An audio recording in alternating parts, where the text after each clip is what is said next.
Okay, hello everyone. This is a bit of a different video. I have been getting a lot of comments and people asking what I do for like production and stuff. So I figured I'd actually show what I do and what my process is like. So this is just a random song demo I posted like a couple like days ago, like a week ago or so. I was actually gonna do Dream with Me, but I figured I'd do a newer mix since I do things a little bit differently now. Not too much though, but anyways. So for my synths in general, I do sometimes a mix of Serum and then also samples I get from Splice and all of that. Typically, how I do it is if I have a specific melody in mind, I will go to Serum. But if I'm just kind of like browsing around for inspiration, I usually go to Splice because it's an inspiration minefield, essentially.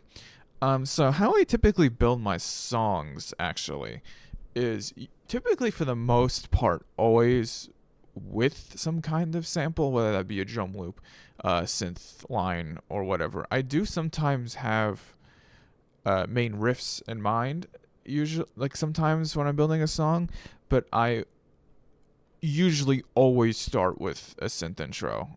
There's not too many times where I start with a guitar intro. Anyway, so let's just go straight into it. So how this song got built out, Jesus, is I found this really cool sample on Splice, and I kind of roll with it.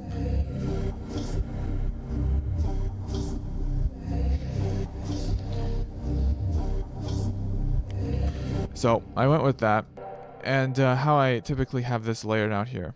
I did organize a little bit more for this video, by the way, but anyway, how I typically have my production patches. So in my on my templates, this is usually how my templates are, except these are not labeled. I'm bad at labeling. But usually how my templates are is you have this up here, which is sometimes more. I do get rid of some for CPU usage, but I have my guitar tracks always up here. My drums are here. I don't know why they're labeled fills, but they're here. And then the rest of this shit is always for production. And so how this works is I have everything essentially mixed. So I could just drag and drop or just play in, and then I don't have to worry about mixing. It saves a lot of time, and hence is why I'm kind of able to write things pretty quickly, because everything here is pretty much already mixed, and after I'm done, I just probably have to mess with some levels and we're fine. So if there's a word of advice for consistency, make a template. It is a godsend to make a template. It just works. Up here is typically always my ambience, well, all of its ambience, but this is usually all my ambience. For example, on the synth pad here,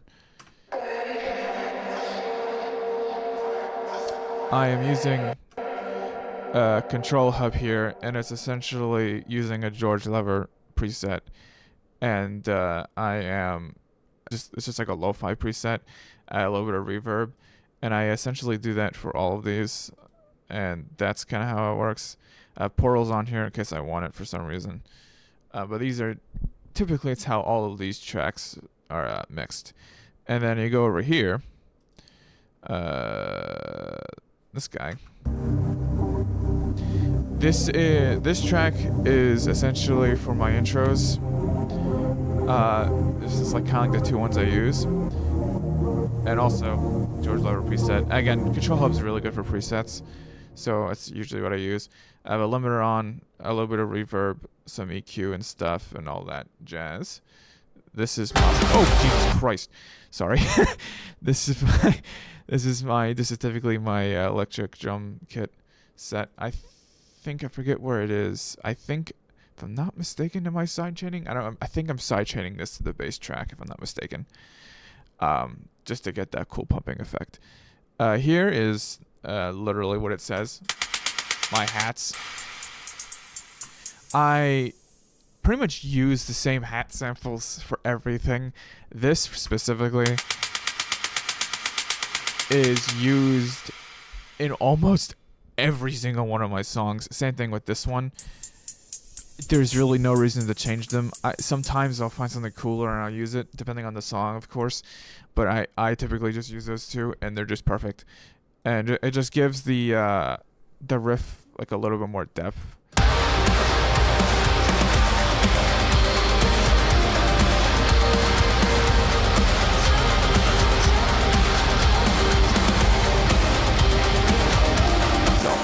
Yeah, just the little things, you know. Here is just another techno beat thing. I have two of these layered, so these are both layered together. So you see, that's just the kick. This is a techno beat. Makes the kick pop even more in the mix.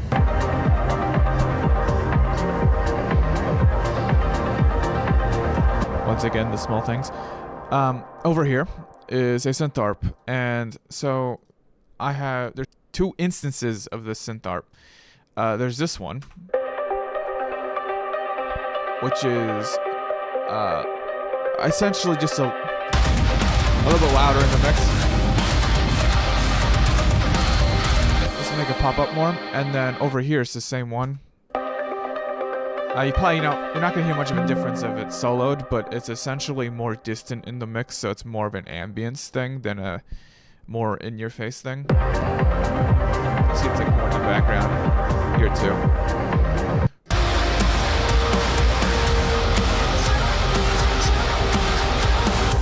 So what I'm doing with that to make it more presentful, I am using, which I don't see this plugin used that much, and it should be used more in my opinion. I do this for vocal stuff too. Is a plugin by Slate Digital called Murder Melodies, and essentially it's a lo-fi plugin kind of, and it's really cool. I very much recommend it. It also helps with synths being really popping out in the mix. So there's a high pass and a low pass, and there's different presets and stuff, and it's just really cool. It gives you a lot of control. You can add like more, I guess like heat or like saturation, I think is what it is. You can add more motion to it, more dimension. You can even reverse, which is really cool. Add a little bit of rhythm, clarity. It's really cool, and then you can also mess with pitches. So add a little bit of jitter to it.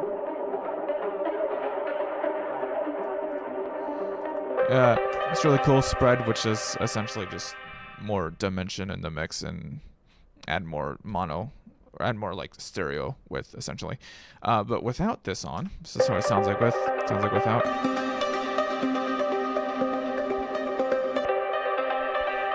Big difference. Definitely big difference. Here are my vocal stuff, or my vocal sample stuff. As you could probably hear in a lot of my songs, I use a lot of vocal samples, and vocal samples are awesome. They also, I think, need to be used more. I use them all the time, and it's really good for inspiration, especially on choruses, to make it a bit more catchy. For example, Dream With Me, that main hook chorus was from a vocal sample, and then Jake took it and made it his own, and it was really cool. So this is my...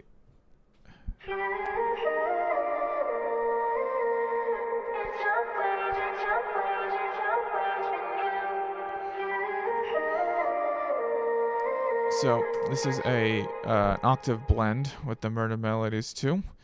It's essentially kind of the same as this, with a little bit of minor differences, just with -12 here, and then the amount 50, so it's 50-50. And then here is for the chorus.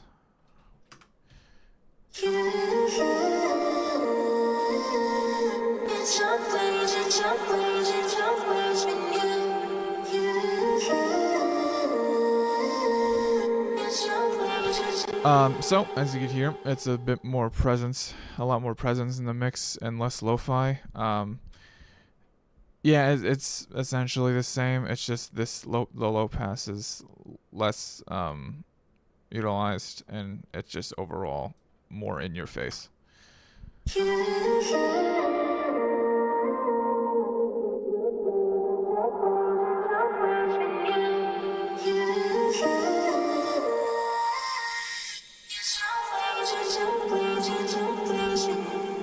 That's how it sounds without it.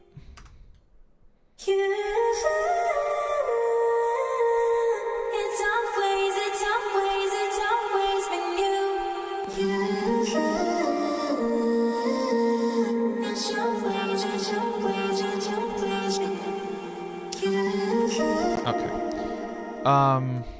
Yeah. Big difference. I use that a lot in almost every song.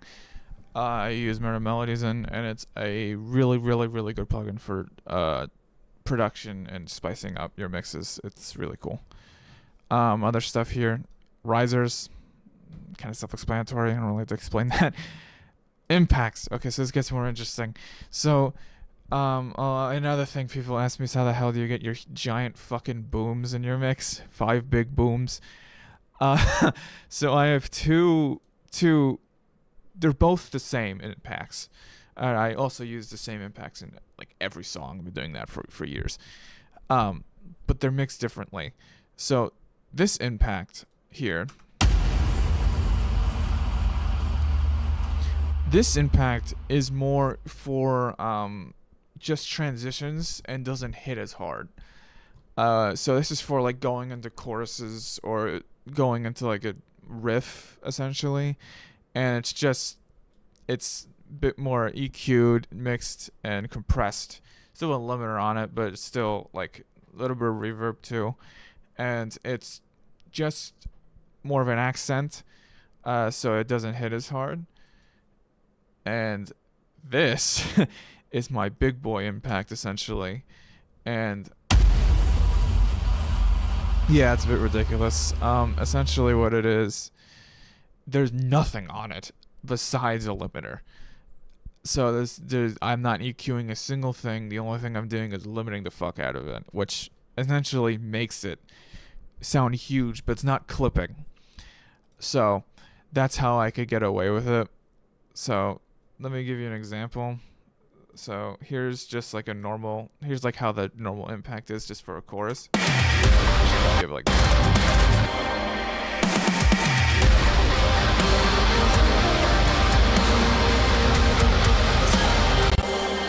a little more subtle. You can still obviously hear it's there. So, but here's how it sounds going into like a breakdown, which is mostly what I use it for, which is kind of funny because you see it more than the one for the transitions, but whatever.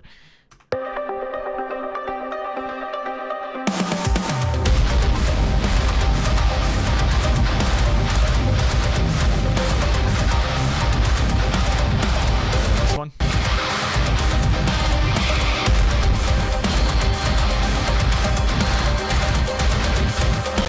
So, as you can probably hear, big difference. It's just, some people don't like it, and I get it. But I am weird, and I like my mixes sounding as stupid and dumb as possible. So I love big booms.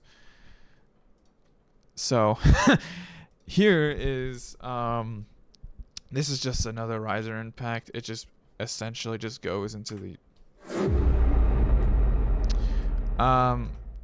on here, it's just essentially the same as my one for my transition impacts, reverb, no limiter actually, which I'm surprised about, but it doesn't need it. As you can see, I'm not using I'm not using the entire sample because the sample is huge, and if you use the entire sample, it would sound like this. Hold on, let me give you a better.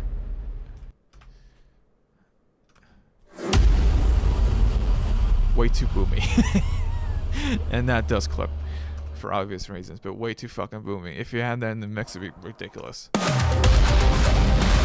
Yeah.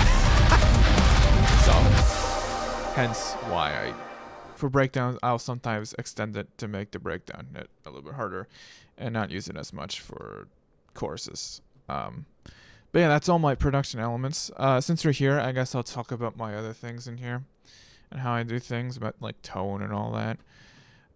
So here's my guitar tone.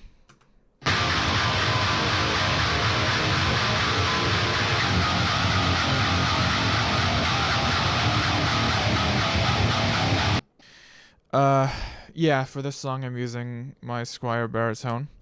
You could probably tell with that unique tone.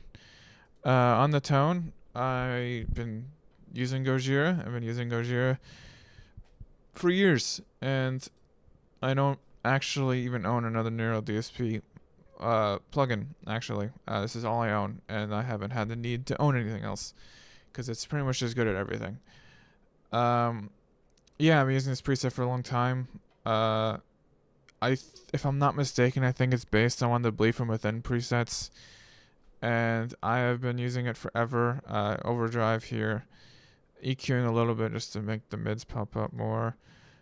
I am using 2 different IRs. This is a Fortin IR, and this is a Misha IR from one of the GGD packs, I think. Don't remember. My friend gave me them. Thank you, by the way. Shout out to you.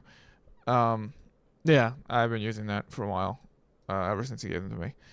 Other stuff going on here. I am EQing. This is essentially for presence. Boosting the 5K a little bit, boosting the 1K over here.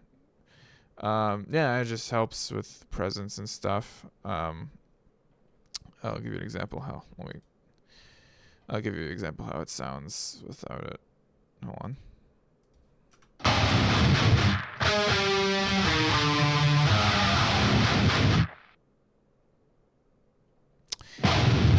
Jesus Christ. Okay. And here's how it sounds with it.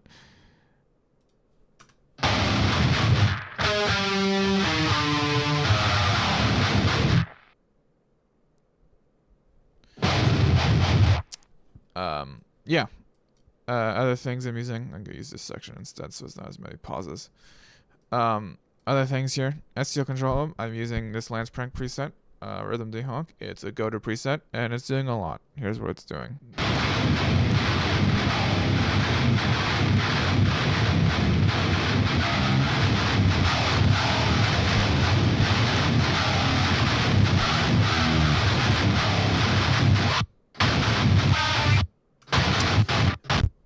Yeah, it's doing a lot.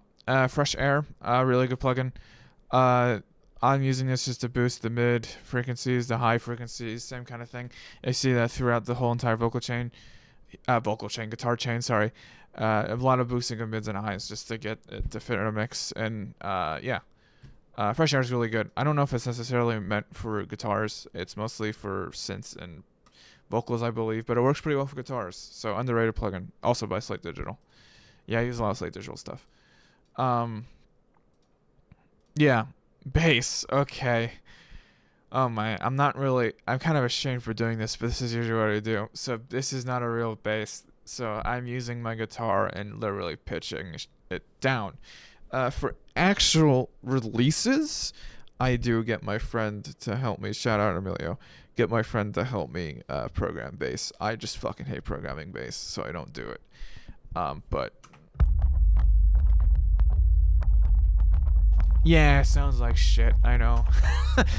But it works, man. It works. It honestly works. So I'm actually getting that bass tone, not really a bass tone, but how I'm getting it to sound kind of like a bass is I'm mixing it like a bass. So on SEO Control Hub, I am essentially making it super scooped and also pretty aggressive. So if you turn all this off, right, God, it sounds awful. But if you add this on, it still sounds awful, but a little bit more like a bass. And then you add this plugin, which is like a bass, not really like a bass amp, but like a plugin that helps you mix bass, I guess. I don't really know how to describe this plugin, but it's essentially meant for bass and synth bass, and also really good for kicks too.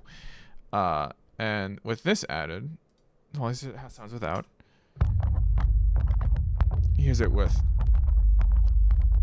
Again, it makes it a little bit more boomy, so it sounds like an actual bass. Not really like an actual bass, but it gives more like a bass tendency to it. So, I have no shame in it. Actually, it's not true. I have a little bit of shame in it, but so this is just more like thal noises and stuff, just for reverb.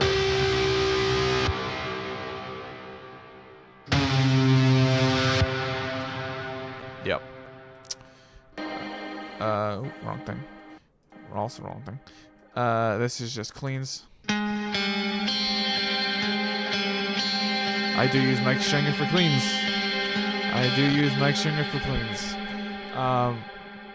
This is great ambience. I also been using. I actually don't really use this plugin for any distortion. I essentially just use it for ambience and cleans. This is just a Mike Stringer preset. This is Sparkle Clean preset. That's all it is.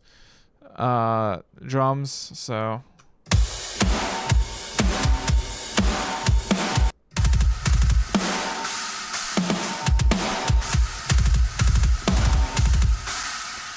Alright, I'm using Modern Massive 2. This is so my friend Rekak gave me his preset, and I use that, and it's been a godsend. I love it. It's my main preset now, and I just switched some things around. I added a little more reverb, and I EQ'd it a little bit differently in some spots, but it's essentially the same as how he did it, and it's great.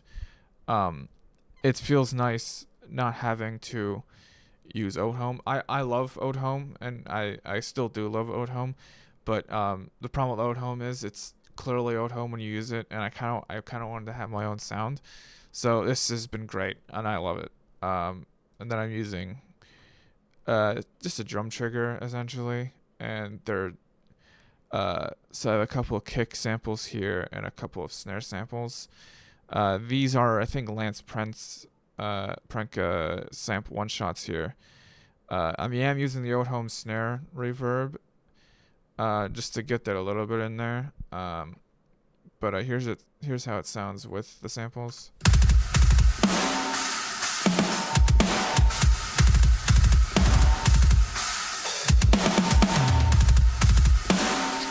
Then here's how it sounds without.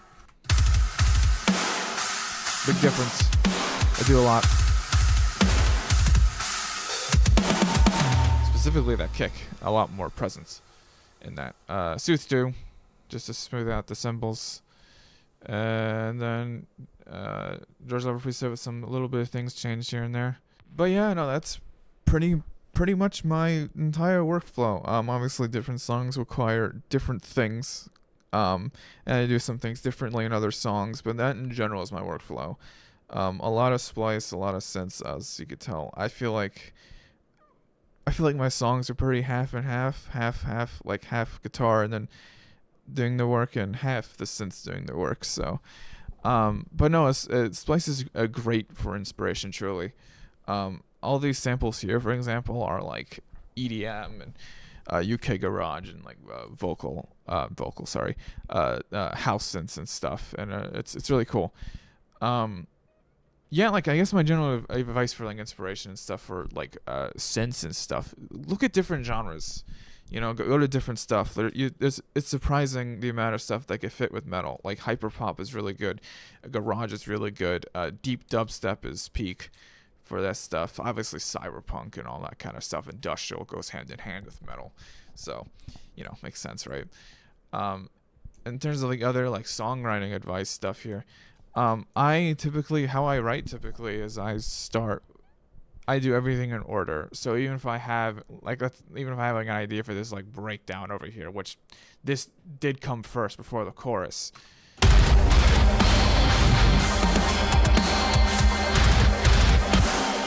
But even then, I had that idea first. But I built out the entire song to get to that point before I just wrote it down. And this might be because I'm autistic and ADHD brained, but how I have to work in order. So even if I have an idea for this, I have to work like, I have to do the intro first. I have to do the verse or chorus, whatever first before I get to this section. So even if I have a breakdown that's like all the way over here and I have an idea for that first, I built the entire song out before I go over there. And every section before I move on to the next section, I always produce and mix everything in this section before I move on. And it's things like that really help me. But I mean, everybody's different though. Some people just write random sections and then they build the song afterwards. And hell, I know some people who write Thal specifically. I know some musicians who write note by note. I know some musicians who just have like, oh, here's just one chug, and then I'm just gonna like go crazy with effects. And everybody writes differently. So which is really cool about music in general. Um, but yeah, no, this is essentially my workflow and usually how I go about things. And yeah, I hope this helped. I'm sorry this was a little all over the place and I'm a little disorganized. I have not done this before, so but I appreciate everyone watching and hopefully this helps. Bye.